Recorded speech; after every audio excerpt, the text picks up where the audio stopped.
We're here with Honda at the Indianapolis Motor Speedway, and as you can hear, we're at an Indycar GP race. This is my first time here to race, and I'm super excited because we get a behind-the-scenes look at the Meyer Shank Racing team, and we're going to take a look at their Indycar that's powered by a twin-turbo Honda motor.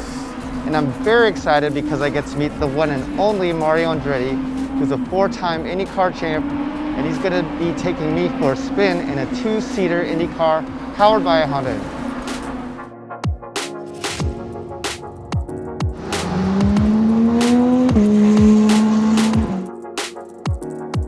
What we have here now is a current modern day NTT Indycar. If you look over here, you can see it's got the new modern cockpit with the visor and the halo on top. That was a new addition this year for safety's sake. You can look back and you can see the motor with one of the turbos on this side, shock absorbers and the suspension. The car is about 1,500 pounds. It's capable of going well over 250 miles an hour, depending on what track we're at. It's a 6-speed gearbox, paddle shifted. All the gears are interchangeable, so we want different length gears and different tracks we go to. The car itself is all carbon fiber. There's very little steel in it. It gets a lot of wear and tear, but it's light, mega strong, and very resilient and can last for quite a while, 2 seasons before it gets replaced. You can also notice that we have carbon fiber brakes, so that means the rotor and the pads are carbon fiber. Very expensive, but increase the braking capability 4 times over steel cast iron rotors. The standard force shock absorbers, and also what we call a third element on the suspension, which is a little different than a street car. But in general, it's the highest tech that IndyCar has had to date. A lot of technology goes into it. Honda lead the way in developing the powertrain specifically to get us to victory lane. What's kind of some of the tuning that you guys do? You mentioned like the boost is tuned from 500 to 700. Like what goes into determining how you guys do that? The way we tune these motors and the way we tune boost and how the boosts come on are all track dependent.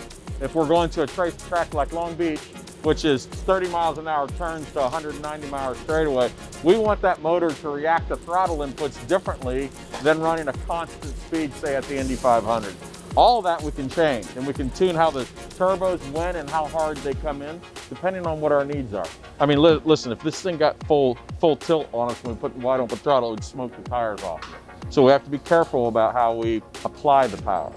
In 2023, we'll have a new power plant, bigger displacement, and we will have hybrid power finally, and we all look forward to that. So here's a great example of the aerodynamics on our current modern day Indycar. What you have here are the noses, which is a primary and a spare, and the rear wing. And you can see by the shape of them, they're very aerodynamic and do very specific things for the car when they're on the car. Over here, you see what we call the front flaps, which are adjustable. So we can put more downforce on the front or less. Also the same thing with the rear wing. We can change the angle of these flaps to change how much downforce we put in. These are the biggest influence the car has on downforce, along with the aerodynamic tunnels underneath the car. So you'll notice right now the guys behind me are preparing the car for the first race here at the Indy Harvest Grand Prix. So what we do is a race prep, getting the car ready to actually be raced today. They're changing some suspension settings to get the car to hopefully work better during the race, and also checking everything, nuts and bolts and clamps, and gluing some things so it doesn't come loose during the course of a 2-hour race. This is a vital part of the preparation for the IndyCar for today's race.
So that was definitely one of the most amazing experiences I've ever had in my life. Getting a ride along with Mario Andretti in a 500 horsepower two-seater Indycar was definitely a bucket list item. It's even an item I didn't even think would have been possible. The engine is literally right behind me. What I wasn't expecting is how loud the turbo noises were. So every time he got off the gas, you would just hear that wastegate open and go, poo, poo.